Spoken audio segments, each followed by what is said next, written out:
Alex Albon apprécie travailler pour Verstappen et Perez dans le simulateur.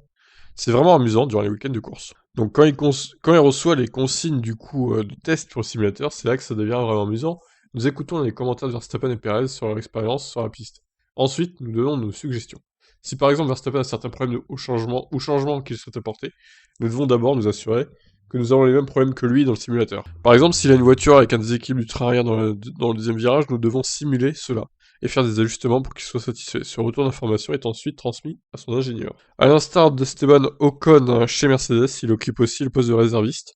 Il travaille donc le vendredi soir dans le simulateur de Milton Keynes et lors des Grands Prix en Europe, rejoignant le samedi matin le circuit dans un rythme effréné. Nous travaillons parfois jusqu'à 23h et le samedi, je dois me lever à nouveau vers 3 ou 4h du matin pour me rendre sur le circuit. C'était intense quand je pilotais. Mais c'est encore plus intense maintenant. J'ai une semaine de repos. J'ai eu une semaine de repos la semaine dernière, pour la première fois en 4 mois et demi. Ah bah, t'es pas payé à rien faire non plus, Alex, hein, voilà, il fallait bien que tu serves à quelque chose chez Red Bull, j'ai envie de dire. Bon, bah maintenant, il repasse titulaire hein, chez Williams l'année prochaine, donc plus de simulateur pour Albon, du coup. Ça sera de nouveau dans la vraie vie. Je vous laisse réagir. Ciao.